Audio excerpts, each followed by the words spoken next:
Julian Assange está volando rumbo a las Islas Marianas, territorio de Estados Unidos, donde debe ratificar ante un juez el acuerdo que ha alcanzado con el Departamento de Estado norteamericano. En las próximas horas, Assange se va a declarar culpable del cargo de conspiración. Será condenado a 62 meses de cárcel, los que ha cumplido ya.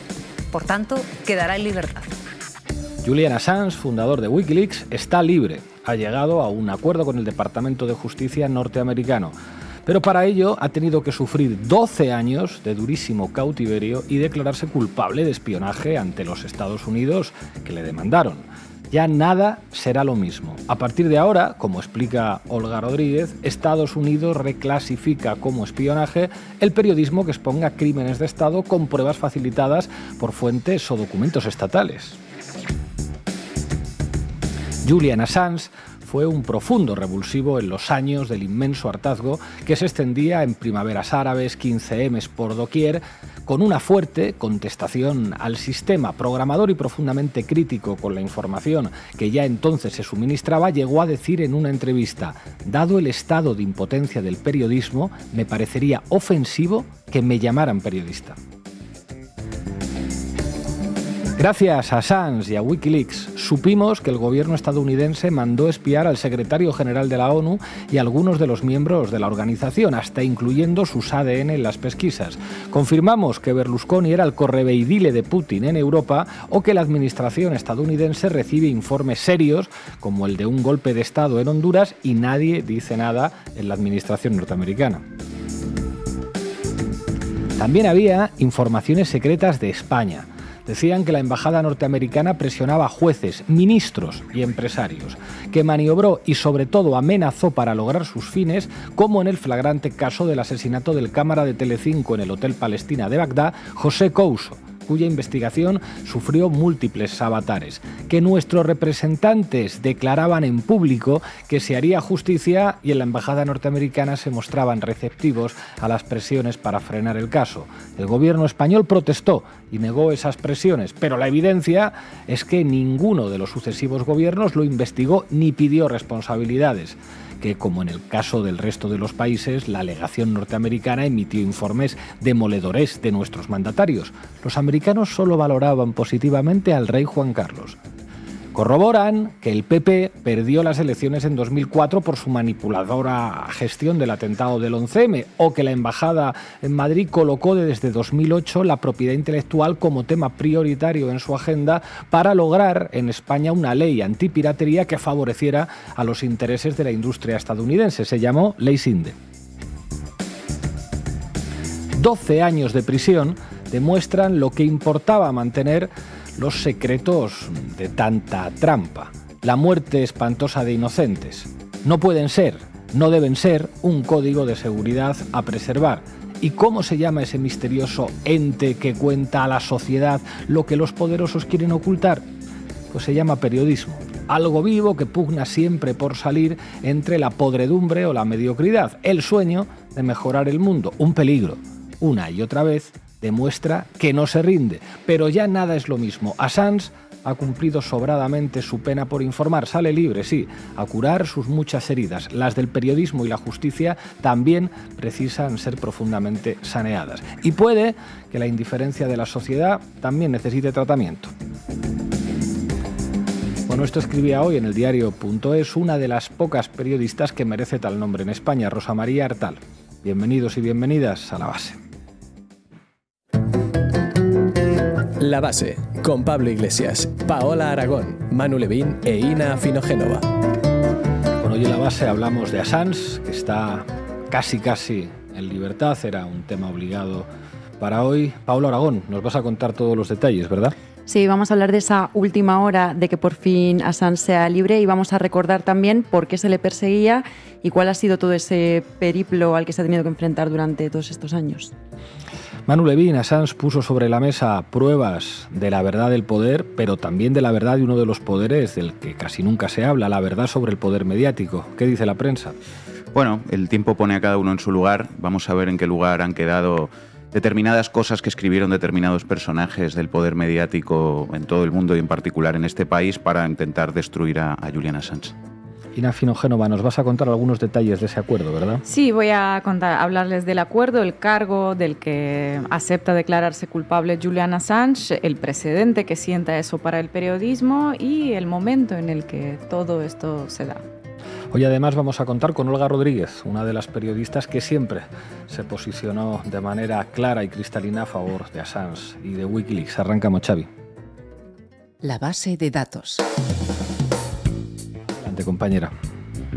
Bueno, este 24 de junio de 2024, fecha histórica, por fin Julian Assange es libre después de una persecución política y judicial internacional que ha durado más de una década, después de pasar más de un lustro en una de las prisiones más oscuras del mundo, a la que se conoce como el Guantánamo británico, y otros 7 años aislado, encerrado en una embajada. Por fin Julian Assange está en libertad. En un comunicado de Wikileaks publicado en la red social X anoche, la organización anunciaba y celebraba así la noticia. Decían: Julian Assange está libre, salió de la prisión de máxima seguridad de Belmarsh la mañana del 24 de junio, después de haber pasado allí 1901 días. El Tribunal Superior de Londres le ha concedido la libertad bajo fianza y ha sido puesto en libertad en el aeropuerto de Stansted durante la tarde, donde cogió un avión y salió del Reino Unido. El comunicado de Wikileaks continúa reconociendo la importancia de que la campaña en defensa de la libertad del periodista haya contado a nivel global con las voces de organizaciones y movimientos sociales de base, de personalidades de la prensa y de la política e incluso con la denuncia de las Naciones Unidas.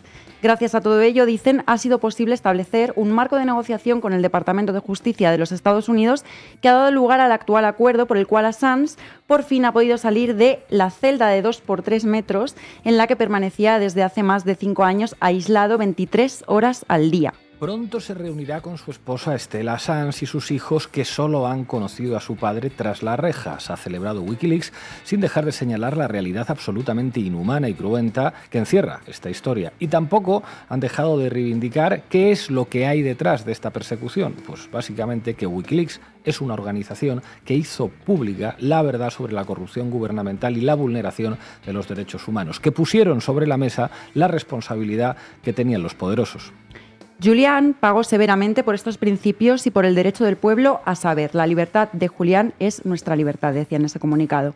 Y así es, aunque no es oro todo lo que reluce, y es que aunque la noticia sea histórica y desde luego maravillosa, lo cierto es que Assange, para llegar a ese acuerdo con los Estados Unidos y poder salir de prisión, se le ha empujado a declararse culpable de violar la ley de espionaje estadounidense de 1917. Es la primera vez en la historia que un periodista será condenado por espionaje por hacer su trabajo, básicamente.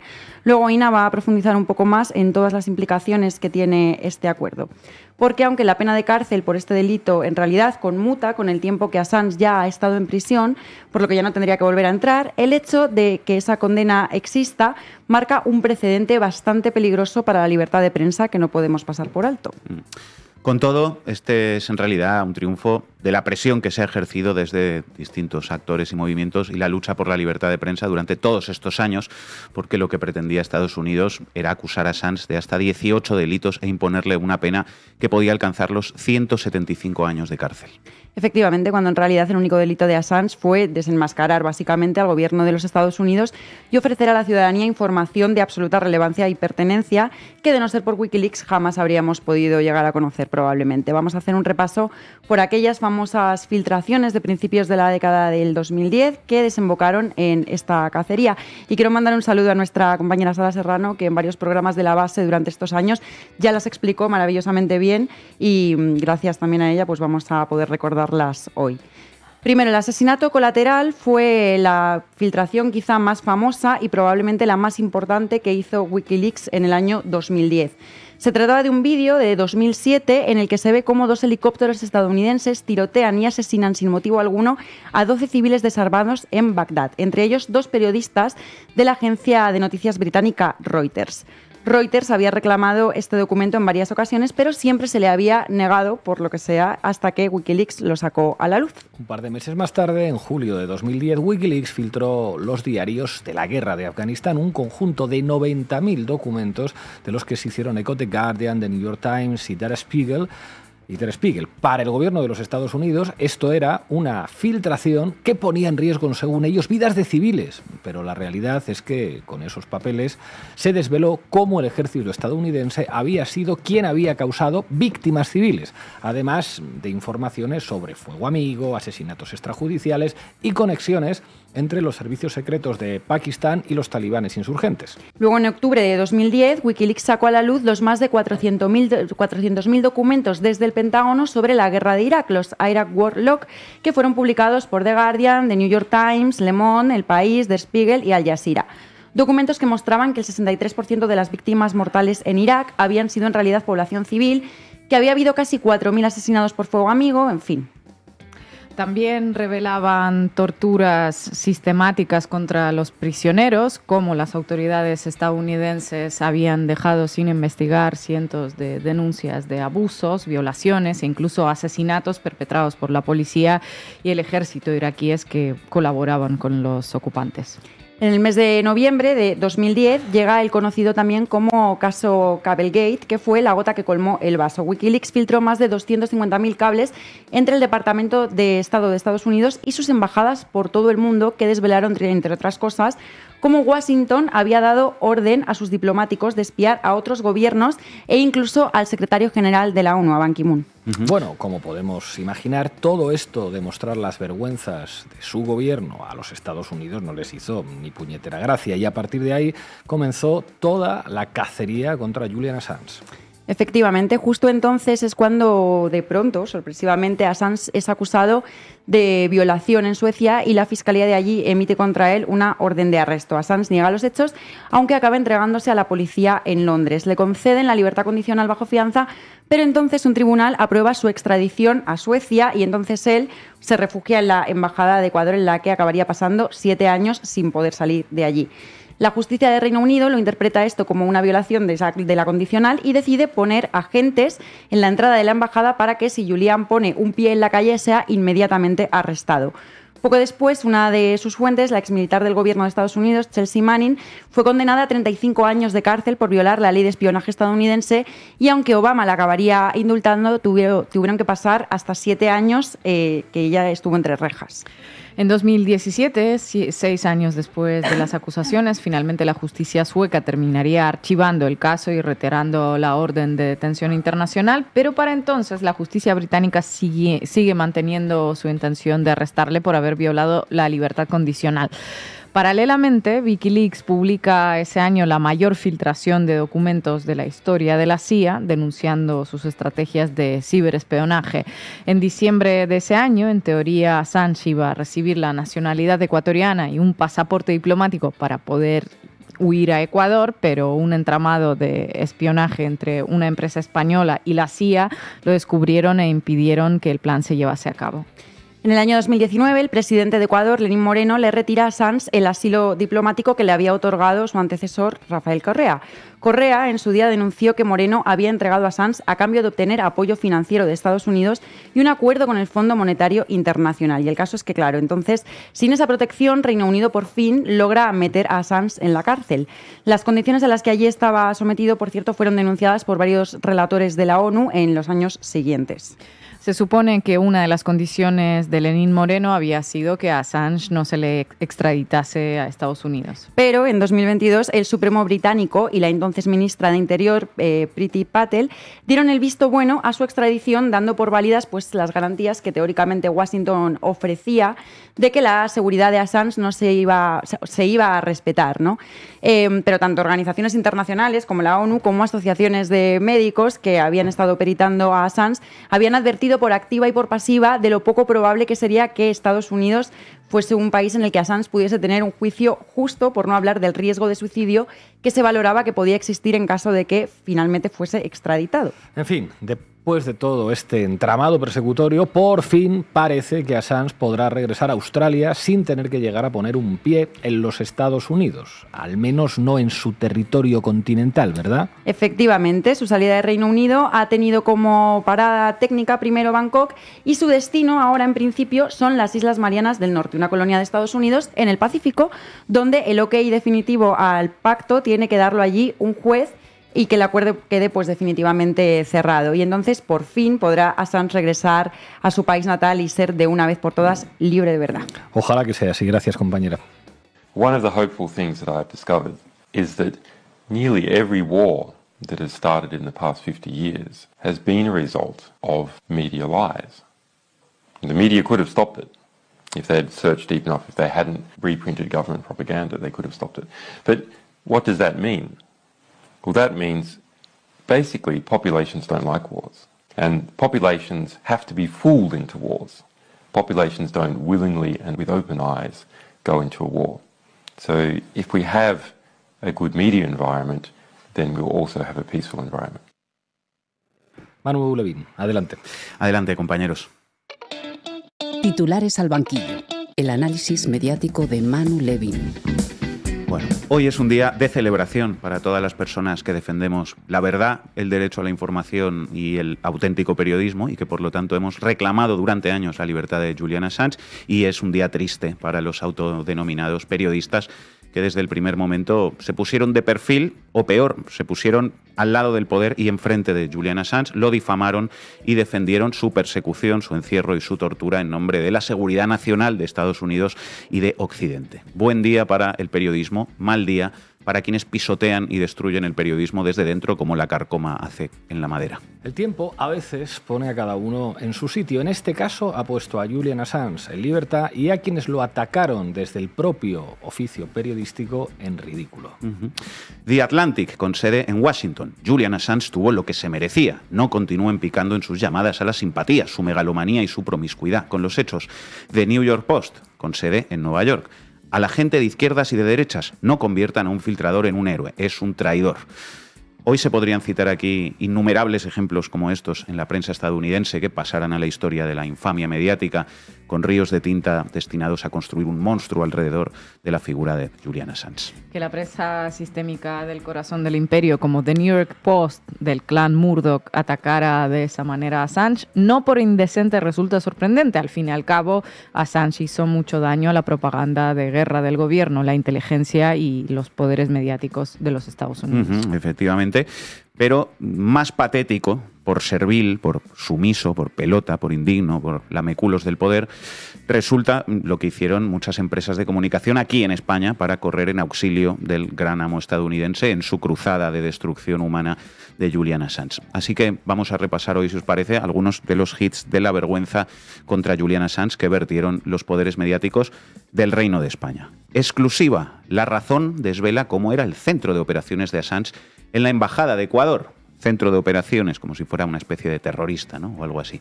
Las autoridades ecuatorianas, decía La Razón, siempre sospecharon que el australiano utilizaba su cuarto en la embajada como centro de operaciones de Wikileaks, algo que le fue convirtiendo en un huésped incómodo e indeseado. La vida de Assange en la embajada acabó resultando un incordio para los trabajadores, tal y como relató el embajador Juan Falconi en una carta de 2014 al Ministerio de Exteriores. Su falta de higiene, el trato despectivo a los guardias y su costumbre de usar el patinete y jugar al balón en el interior de la embajada soliviantaron al personal. En otra ocasión, restregó sus heces en la puerta del embajador. No como quien escribió esto en La Razón, que restregó sus heces en la deontología periodística. Ahí tienen la gran exclusiva del periódico de Paco Marhuenda. Denigrar, vilipendiar y humillar a un periodista que simplemente hizo públicas verdades. Porque hay que recordar que nadie ha sido capaz de contradecir ni uno solo de los hechos que Assange hizo conocer al mundo. No se puede decir lo mismo de la trayectoria de La Razón. Más hits de la infamia mediática patria contra Assange, también encaminados, al igual que veíamos en La Razón, no tanto argumentos de tipo político o periodístico, sino a difamaciones dirigidas puramente hacia el odio personal contra la figura de Assange. El Periódico, casa de grandes periodistas como Marc Marginedas. Julian Assange, el hacker megalómano. Jorge Bustos, subdirector del Mundo y rostro habitual en la COPE, Telecinco y La Sexta. Assange no piensa en la sed informativa de las masas cuando se dedica a filtrar cables por todo el mundo, sino en acrecentar el diámetro de la aureola mesiánica del propio Assange, un deje de narcisismo irresistible que es la marca psicológica de todo hacker. Aureola mesiánica, narcisismo irresistible, cree el ladrón que todos son de su condición y no parece baladí que precisamente sea Jorge Bustos quien haya escrito estas palabras que parecen más bien una proyección de él hablando de sí mismo. Pero eso, que Assange se jugó la libertad y lo pagó con años de secuestro y tortura, no por ningún compromiso con el derecho a la información ni nada. Lo hizo a su mayor gloria personal, dice Jorge Bustos. Una idea que tiene muchísimo sentido, ¿verdad?, a la vista de cómo han sido los últimos años de la vida de Assange. No como los grandes profesionales del mundo, por supuesto que sí que actúan movidos por su inquebrantable amor a la verdad y a la democracia. Los del Mundo, o en ocasiones los de La Vanguardia, que nos regalaron este otro titular que retrataba a Assange como, cito literal, el hacker más odiado que apuesta por Trump. Todo mal en aquel titular de La Vanguardia. Primero, el sustantivo hacker en lugar de periodista. Segundo, el adjetivo, el más odiado. ¿Odiado por quién? Hicieron una encuesta para afirmar eso. Y tercero, que apuesta por Trump, lo cual sencillamente es falso y además un insulto a la inteligencia para cualquiera que conozca mínimamente cuáles son las ideas de Julian Assange. En La Vanguardia dicen eso de Trump simplemente porque entre las informaciones, todas verdaderas, que hizo públicas Assange, algunas no hablaban nada bien de Hillary Clinton, y contar la verdad sobre Hillary Clinton es apoyar a Trump, claro. Claro, por ejemplo, toda la gente que en Estados Unidos se está movilizando para denunciar el apoyo de Biden a un genocidio en Gaza, lo hacen porque quieren que gane Trump. Claro, claro. Ese es el razonamiento de La Vanguardia cuando acusa a Assange de ser pro-Trump. Delirante, pero no tanto como el argumento, a ver si os acordáis de esto, que encontró Ángel Expósito en la COPE para poner a su audiencia en contra del fundador de Wikileaks. Dale, Xavi. Ya sea Julian Assange, ya sea Edward Snowden, da igual. Cualquiera que intente reventar algo de los servicios de espionaje americanos, sea verdad o mentira, sea en la lista de espías, o sea las operaciones, o sean las grabaciones, da lo mismo. Mola mucho porque reventamos, menudo somos, a la CIA o a la agencia de inteligencia que corresponda. Pero claro, la pregunta de fondo es, más allá de la gracia, ¿tú contratarías a Julian Assange o a Snowden o al otro? ¿Tú les contratarías para dirigir el servicio informático de tu empresa? ¿A que no? ¿Usted contrataría a Assange para llevar el departamento informático de su empresa? ¿A que no? Dice este tipo. Y que esa es la pregunta de fondo, pero ¿qué clase de argumento peregrino es este? Como si esa fuera la cuestión aquí, como si la mayoría de la gente tuviéramos además una empresa con un departamento informático y nuestro mayor problema en la vida fuera un problema de selección de personal, en fin. Nuestra preocupación no es ese, precisamente, querida. Nuestra preocupación es por el derecho a la información. Y si hablamos de esto, la pregunta es otra, quizás. ¿A quién elegirías para garantizar tu derecho a la información? ¿A Julian Assange y Wikileaks o a Ángel Expósito y la cadena COPE? Yo creo que se responde sola la pregunta, que efectivamente es la pregunta de fondo y no la que decía Ángel Expósito. La COPE disputando fuerte la medalla de oro en el podium de la infamia mediática patria contra Julian Assange, y creo que se la vamos a poder otorgar sin mayor duda después de escuchar este último corte que os traigo. Fernando de Haro en la radio de los obispos cuando se consumó la traición de Lenin Moreno a Julian Assange. Se acabó el refugio de Julian Assange, el fundador de Wikileaks, en la Embajada de Ecuador en Londres. Assange, que para algunos empezó como el gran héroe de la libertad de prensa y que ha acabado, evidentemente para todos, como un gran villano, capitán de las fake news, aliado de los rusos en las campañas de desinformación, soporte con mentiras del independentismo, ha sido detenido después de estar 7 años refugiado en esa embajada de Ecuador en Londres. La policía británica lo ha sacado de la embajada mientras gritaba alguna consigna en la que ya no se puede creer, claro.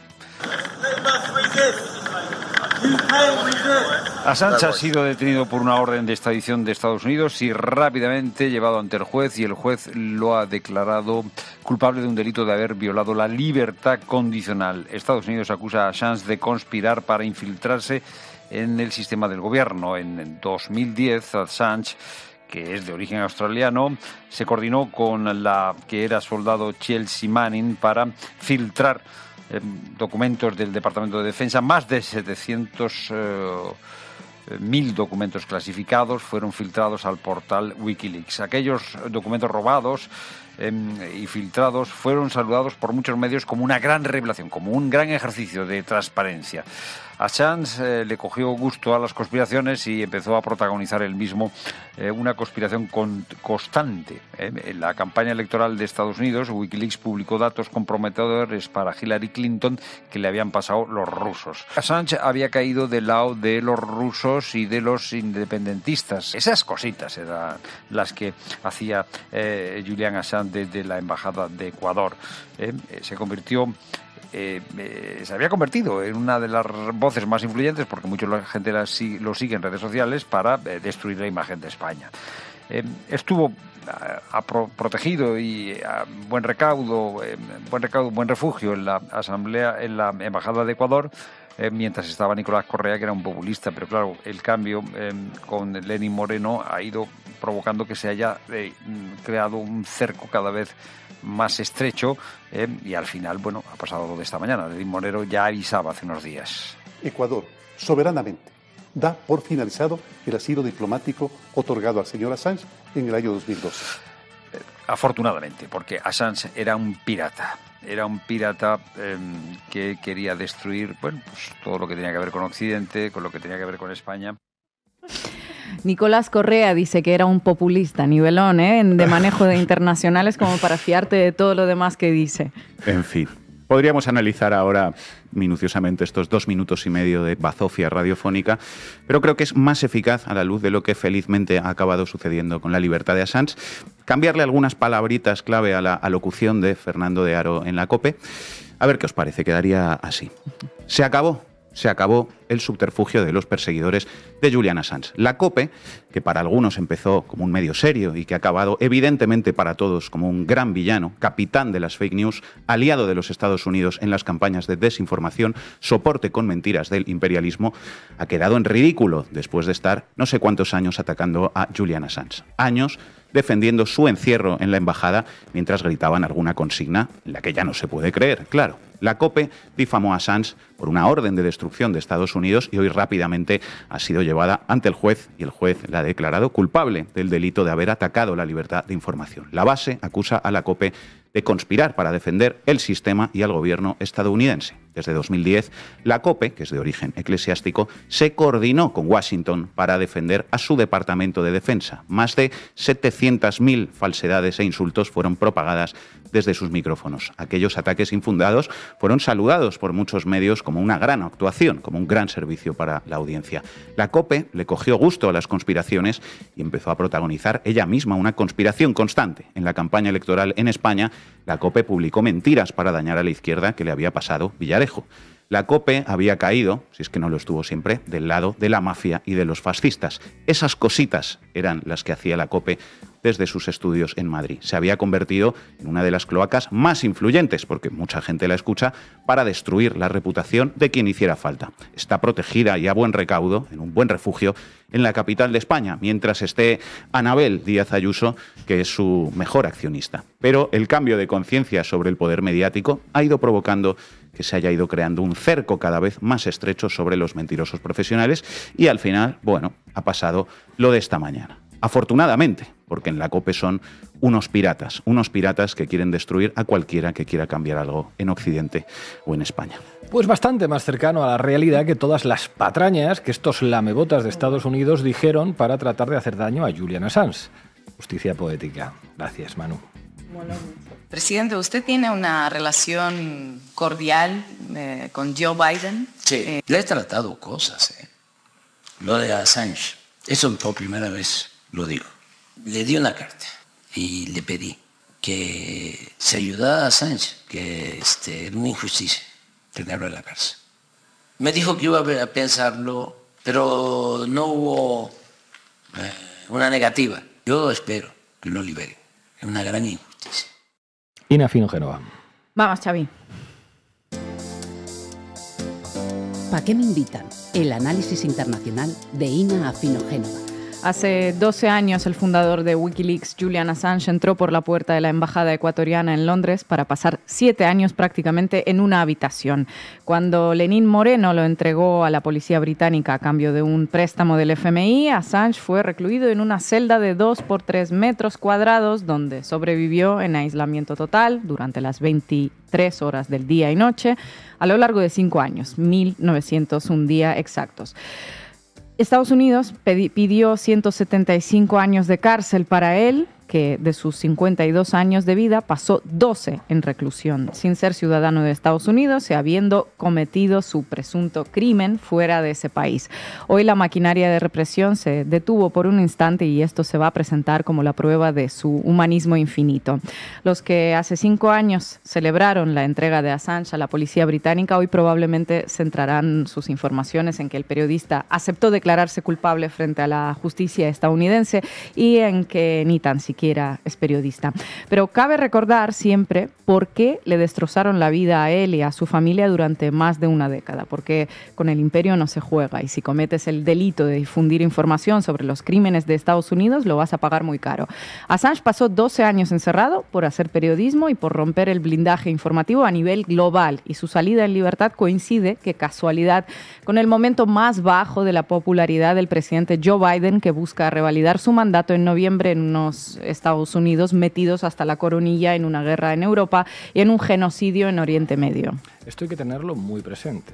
Ahora, ¿de qué va ese acuerdo judicial que se usará para argumentar que Assange reconoció su culpabilidad? Cuéntanos. Su abogado, Aitor Martínez, compartía hoy en su cuenta de X una copia del documento que Estados Unidos presentó ante el Tribunal de las Islas Marianas, donde se celebrará el juicio. Dice, el fiscal de Estados Unidos acusa que Julian Paul Assange no era ciudadano estadounidense, no poseía autorización de seguridad estadounidense, no tenía autorización para poseer, acceder o disponer de documentos escritos o notas relacionadas con la seguridad nacional de Estados Unidos, incluyendo información clasificada del gobierno de Estados Unidos. Que Chelsea Manning era analista de inteligencia del ejército de Estados Unidos, que tenía autorización de alto secreto de Estados Unidos y que estuvo destinada en la base operacional Hammer en Irak. Desde al menos 2009 hasta al menos 2011, Julian Assange conspiró a sabiendas e ilegalmente para recibir y obtener documentos relacionados con la defensa nacional y comunicar intencionadamente esa información a personas que no tenían autorización para recibirla. Para promover la conspiración y lograr sus objetivos, Assange y Manning cometieron actos manifiestos legales e ilegales. Es de ese cargo del que se declara culpable Assange, conspiración para obtener y publicar información clasificada. Está tipificado, como he dicho antes, en la Ley Federal de Espionaje aprobada en 1917 y la sentencia que supone se da por cumplida con el tiempo que estuvo ya preso Assange en la cárcel de Reino Unido. Fin de la pesadilla para Julian Assange, su familia, el equipo de Wikileaks, gracias a la campaña de presión internacional que no se detuvo en estos últimos años. Fin de pesadilla y una buena noticia en medio de ese magma informativo en el que estamos en los últimos años. Pero hay una cuestión inquietante que mencionaba Pau al principio. Es la primera vez en la historia que un periodista será condenado por espionaje por hacer su trabajo. Assange se vio obligado a aceptar declararse culpable porque los 12 años de reclusión le han dejado con una salud muy deteriorada. Tiene problemas cardíacos y estaba en riesgo de morir en prisión. Hoy está libre. Ahora, todo esto sienta un precedente preocupante, como mencionaba esta mañana Olga Rodríguez en su cuenta de X, que Estados Unidos clasifica como espionaje el ejercicio periodístico que exponga crímenes de guerra con pruebas facilitadas por fuentes o documentos estatales confidenciales. Es decir, que mostrar cómo soldados estadounidenses asesinaban a civiles en Irak o Afganistán con vídeos que Washington etiquetó como alto secreto para esconder la prueba de su crimen, pues es espionaje y no periodismo. De esa manera, Estados Unidos no solo criminaliza el periodismo de investigación, que no baile al son de su propaganda, sino que también extiende su jurisdicción a los no ciudadanos. Porque, como mencionaste al principio, ni Assange tenía pasaporte estadounidense, es ciudadano australiano, ni conspiró en el territorio de Estados Unidos. Ahora, cualquier periodista, independientemente de su ciudadanía y de dónde resida, puede ser perseguido por espionaje si se atreve a exponer los crímenes que cometa Estados Unidos. Si expone los crímenes que cometen los adversarios de Estados Unidos, tendrá seguramente el Pulitzer y le dedicarán películas documentales y de ficción. Es de vital importancia tener en cuenta este matiz. Pues sí, la pesadilla de Assange acaba aquí, afortunadamente, pero la libertad de prensa queda herida de gravedad. Este acuerdo que celebramos todos hoy, sobre todo aquellos que seguimos el trabajo y el periplo que ha tenido que pasar Julian Assange a lo largo de todos estos años, va a ser utilizado, como dije, para ensalzar la justicia, la democracia y los valores de Estados Unidos. Pero que no se nos olvide en qué se apoyó esa justicia universal para mantenerlo preso a lo largo de más de una década. No fue porque le hallaran culpable de espionaje, para nada, sino por una serie de distintos casos difusos que nunca han terminado en nada real, pero siempre han tenido esa particularidad de mantenerlo en una habitación o en una celda. Primero, acusaciones por presunta agresión sexual en Suecia, que casualmente llegaron después de que publicase el famoso vídeo del asesinato de civiles en Bagdad. El caso fue cerrado al no haber suficientes pruebas y luego fue reabierto, sorpresa, justo después de la publicación de 250.000 cables diplomáticos estadounidenses filtrados. Se esconde en la Embajada de Ecuador para no ser extraditado a Suecia y desde ahí a Estados Unidos, donde ya tenían abierta una investigación criminal contra Wikileaks, y una vez entregado a la policía británica se le mantiene en prisión por haber incumplido los términos de su fianza en 2012. Y así, entre una cosa y la otra, un caso cerrado, reabierto, vuelto a cerrar, un pedido de extradición, etcétera, pasó 12 años entre rejas gracias a ese sistema de justicia del independiente Reino Unido, la liberal y moderna Suecia, el soberano Ecuador de Lenín Moreno y el honrado y siempre democrático Estados Unidos. Un honrado Estados Unidos que indultó a la militar Chelsea Manning en 2017, condenada a 35 años de prisión por colaborar con Wikileaks, pero no hizo lo mismo con Assange. Assange lo decidieron mantener en cautiverio unos añitos más. Unos añitos más para salir en libertad justo antes de que se acabe el mandato de Joe Biden. El timing en toda la historia de Assange ha sido siempre una casualidad, mentira. El presidente estadounidense tiene problemas de salud tan evidentes que dificultan de forma grotesca el trabajo de control de daños que tienen que hacer las verificadoras neutrales. Cuenta con un índice de desaprobación que roza un 60% y se ha demostrado absolutamente incapaz de pausar y mucho menos de parar el genocidio que comete su aliado Israel en Palestina. Un gesto como el de dejar de condenar a Assange a una muerte segura entre rejas es enorme y es de agradecer, pero en primer lugar le favorece a él, a ver cómo influye en sus posiciones frente a un cada vez más fortalecido Donald Trump. Y total, la lección que desde Washington quisieron dar persiguiendo a Assange la hemos aprendido muy bien todos: no meterse con el imperio, da igual la gravedad del crimen que haya cometido. En uno de los programas anteriores cité el documental Hacking Justice, que se grabó en 2015 mientras Assange todavía se encontraba en la embajada ecuatoriana. Allí, el periodista comparaba el trato que él estaba recibiendo por parte de Estados Unidos con el trato que ha estado recibiendo Cuba a lo largo de décadas. Dijo que el callo en el zapato para Estados Unidos no era en sí Cuba, sino el ejemplo que esa isla daba al resto de América Latina. Si los demás veían que se podía luchar con impunidad por la soberanía, harían lo mismo, y eso sí que sería un problema, ¿verdad? Y es la misma actitud que Estados Unidos mostró con Wikileaks. Nadie puede complicarle la vida a los poderes establecidos y a quien se le pase por la cabeza hacerlo le espera el destino de Assange o de Cuba. Clarísima la lección. Gracias, Ina. Julian Assange y Wikileaks, la labor tan extraordinaria que hicieron. Nos dieron a conocer las barbaridades que se estaban cometiendo, por ejemplo, en los campos de concentración que montaban los yanquis.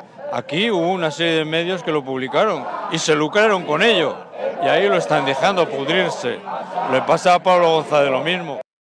Hoy nos acompaña en la base Olga Rodríguez. Olga, muchísimas gracias por atender a Canal Red. Un placer. Olga, ¿qué implica que Assange esté libre? Bueno, implica muchas cosas, ¿no? Tras casi 15 años en diferentes modelos de cautiverio, primero arresto en domicilio, después refugio en la Embajada de Ecuador en Londres y, por último, en una prisión de alta seguridad, 23 horas al día en una celda mínima y diminuta. A mí me vais a permitir que os confiese que esta mañana he estado toda la mañana recapitulando estos últimos 25 años. Yo cubrí la guerra de Afganistán, la invasión ilegal de Irak y la ocupación, lo que supusieron las cárceles secretas estadounidenses en Irak, por ejemplo. Y, bueno, de alguna manera parte de mi vida y lo que yo soy ha estado marcado por todo esto, por estas coberturas, por estas guerras que he vivido y que han sufrido muchísimas personas, ¿no?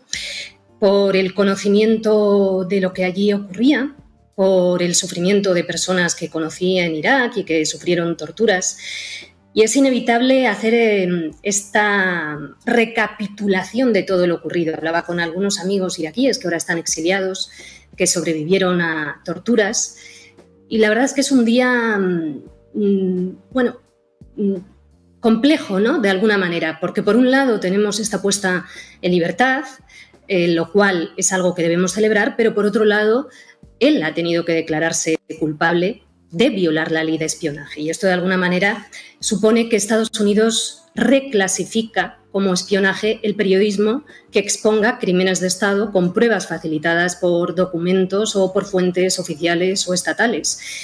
Y bueno, como a tantos a lo largo de la historia, a Assange le han obligado a declararse culpable, pero por mucha criminalización que haya habido contra él y que se haya vertido contra Wikileaks, lo cierto es que a día de hoy nadie puede negar que estos crímenes estadounidenses se produjeron en Afganistán, en Irak y en otros lugares, ¿no? Por lo tanto, por un lado, una noticia positiva, pero al mismo tiempo va cargada de un mensaje, de una insistencia, que es que el periodismo que desvela la verdad, si ésta daña la imagen del poder político o militar, va a ser castigado. Que divulgar la verdad siempre tiene límites definidos y represalias. Que el periodismo, en esta época actual, siempre es aceptado cuando sea sumiso ante el poder y contribuya a mejorar la imagen de las grandes potencias mundiales. ¿Cómo hemos asumido esto en sectores periodísticos a lo largo de estos años? Yo creo que, de alguna manera, hemos sido conscientes de estos riesgos, pero a mí me gustaría invitar a toda la profesión a que pensemos cómo nos ha podido afectar esto de manera inconsciente, ¿no? Yo me lo preguntaba esta mañana. ¿Cómo nos ha afectado de forma inconsciente? Porque nos han dejado claro los riesgos y los elevados precios. Assange no solo ha sufrido cárcel y cautiverio, también ha sufrido un daño a su imagen notable con estigmatizaciones continuas, ¿no? Ante ello, el camino fácil en el periodismo como correa transmisora del poder una y otra vez está ahí, es tentador, siempre con recompensa, ¿no? Y por último, hemos de preguntarnos también qué habría pasado si Assange hubiera expuesto crímenes de Estado de un adversario de Washington. Creo que la respuesta es clara. Habría recibido honores, habría recibido premios y habría recibido aplausos. En esta época del doble rasero también merece la pena pensar esto. Hola, Olga, ¿qué tal? Muchas gracias por estar con nosotras. Yo te quería preguntar, ¿crees que va a haber en algún momento un relato de reparación suficiente hacia Wikileaks y lo que Wikileaks ha significado? Y si ahí podemos ver una ventana de oportunidad y de esperanza para el ejercicio del periodismo, lo que pueda representar Wikileaks de ahora hacia el futuro como institución.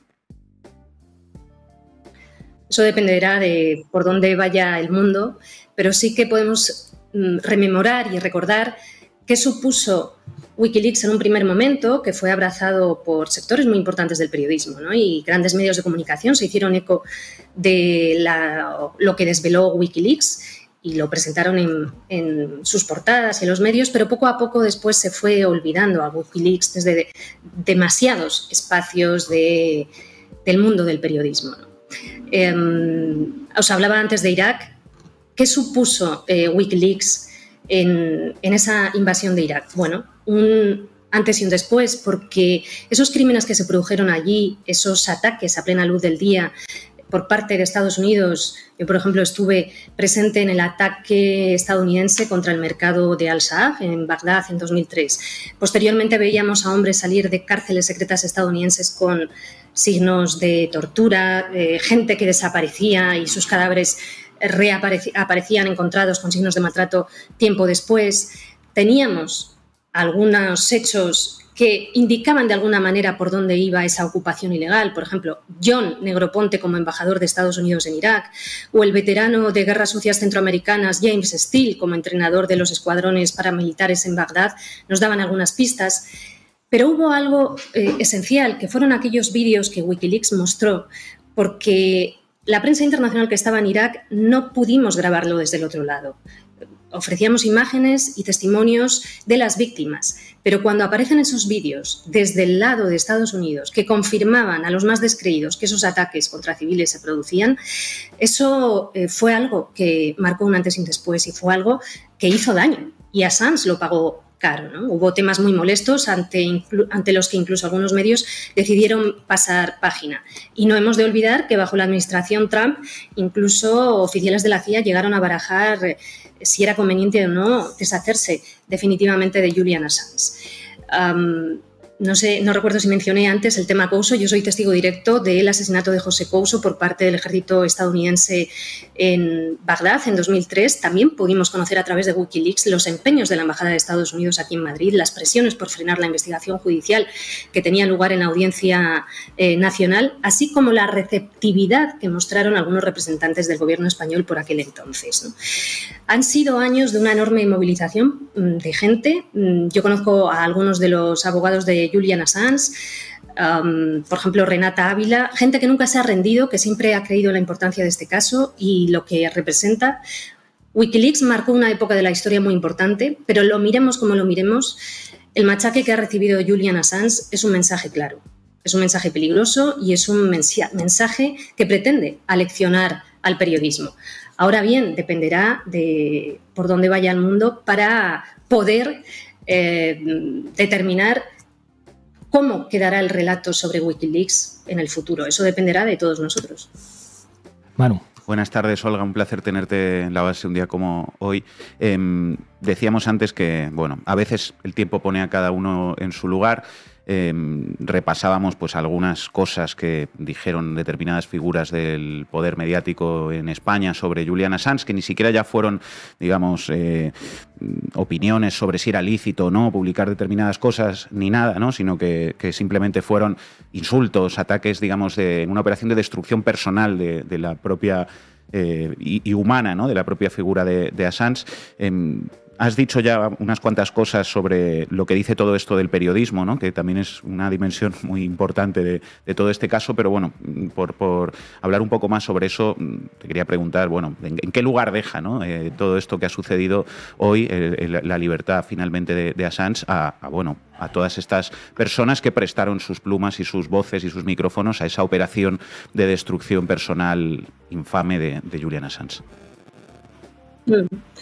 Pues mira, recordaba antes una frase de Andrew Cockburn, que es un periodista estadounidense que la verdad es que hizo un muy buen trabajo durante la invasión ilegal de Irak y no se prestó a ser correa transmisora del poder. Y hablando sobre la cobertura de esa guerra de Irak, él decía que la prensa estadounidense ha aprendido que mientras se mantenga muy cerca de la línea oficial del gobierno de Estados Unidos no corre ningún peligro ni enfrenta la posibilidad de una consecuencia negativa o sanción por muy mal que haga su trabajo periodístico. Y añadía, la lección más importante aprendida por toda una nueva generación de periodistas fue que la guerra es siempre buena para hacer la carrera periodística, sin importar cuán malo seas para informar de ella. Y creo que es una triste verdad, ¿no? Que ha habido perfiles en la profesión que han entendido que eso es la vida fácil, ser correa transmisora del poder, que siempre va a ser premiado y que lo otro es duro y conlleva grandes riesgos e incluso grandes castigos, ¿no? Seguir colectivamente las narrativas oficiales, por muy alejadas que estén de los hechos, no pasa factura y lo contrario, sí. Y aquí también en nuestro país lo saben algunos periodistas que, por ejemplo, sufrieron represalias por intentar hacer una cobertura de la invasión de Irak honesta, ¿no? de esa guerra de Irak. Ina. Olga, buenas tardes. Muchísimas gracias por estar aquí. Estábamos comentando ahora el momento, ¿no?, en el que esta decisión se da, en el momento en el que sale en libertad Julian Assange. El timing creo que importa. Te quería preguntar, en tu opinión, ¿qué influencia puede tener la campaña presidencial en Estados Unidos, el hecho de la complicidad de Estados Unidos en el genocidio en Gaza? ¿Hasta qué punto eso influyó? Porque una dice, ¿por qué no se le indultó en el momento en el que se le indultó a Chelsea Manning, por ejemplo, ¿no? ¿Por qué ahora? Bueno, el escenario preelectoral en Estados Unidos puede haber influido de alguna manera con un Biden que no tiene grandes números en las encuestas. También es cierto que se llevaba desde hacía mucho tiempo impulsando y empujando por este resultado, por esta puesta en libertad por parte de Assange. Y es verdad lo que dices, que también llega en un momento que yo creo que nos invita a una reflexión, ¿no? Con el genocidio en Gaza, con un escenario mundial en el que aumenta el gasto militar hasta alcanzar nuevos récords y con discursos preocupantes, belicistas, que presentan una y otra vez la guerra como única opción. Bueno, es en este escenario en el que Julian Assange es puesto en libertad. La verdad es que siempre pagan los pueblos las guerras, y mientras una minoría mundial privilegiada muy chiquita se beneficia una y otra vez de ellas. Y, por tanto, para poder seguir haciendo guerras se necesitan mentiras, y se necesitan manipulaciones, y se necesitan tergiversaciones y medias verdades, y ocultar los riesgos y las consecuencias. Y una y otra vez en estos años hemos ido viendo cómo hay tambores de guerra con grandes altavoces partidarios de ellas, presentadas siempre como inevitables, ¿no? Como esa única opción, como esa única vía. Y una y otra vez después vemos las consecuencias: fragmentación social y territorial, pobreza, muertes masivas, entrada de armas que convierten regiones enteras en un polvorín y en escenarios de caos y de violencia perpetua. Pero hay un periodismo que no aprende o que no quiere aprender, y una y otra vez está dispuesto a abrazar esos discursos belicistas: más armas, más leña al fuego, estigmatización de quienes defienden la paz o ridiculización de discursos de paz, cuando no hay nada más ridículo y más naif que pensar que la guerra es la única vía, ¿no? No hay nada más que ver los últimos 30 años. La llamada guerra contra el terror, los conflictos se han triplicado. La violencia engendra violencia. Esto lo ha explicado incluso un general estadounidense, el general McChrystal, que lo llamó la matemática insurgente. Matas a 2 presuntos insurgentes y tienes 6 nuevos, ¿no? ¿Por qué el periodismo no aprende? Por lo que hablábamos antes, porque jalear la guerra no pasa factura, es premiado. Hay una frase que dijo Julian Assange hace unos años y que creo que conviene recordarla hoy, que es que casi todas las guerras de estos últimos 50 años han sido resultado de mentiras en medios. Los medios podrían haber parado esas guerras si hubieran investigado, si no hubieran reproducido la propaganda gubernamental. Los pueblos suelen rechazar las guerras y por eso un buen ecosistema mediático facilitaría un ambiente pacífico, dijo Assange en una ocasión, ¿no? Y dijo también que hay periodistas que participan en la creación de guerras a través de su falta de cuestionamiento, su falta de integridad y su cobarde peloteo gubernamental, cierro comillas. Bueno, en las sociedades libres y democráticas la ciudadanía tiene derecho a conocer la verdad, a saber qué hacen sus países en territorios lejanos y más cercanos, y tenemos derecho a saberlo porque lo que ocurre en esos tableros repercute posteriormente en todos nosotros, en todas nosotras, en forma de nuevas amenazas, en forma de nuevos pulsos geopolíticos y en la propia gestión económica del dinero público. Y por eso a un determinado poder le obsesiona tanto el control de los medios, el control de los mensajes y el control de los mensajeros y el control de gente como Julian Assange. Olga Rodríguez, muchísimas gracias por atender a La Base. Hasta pronto. Hasta pronto. Llegamos al final del programa. Os vamos a dejar con un temazo de Calle 13 de Tom Morello y Camilla Jubran, que es un homenaje a Julian Assange, multiviral. Hasta mañana.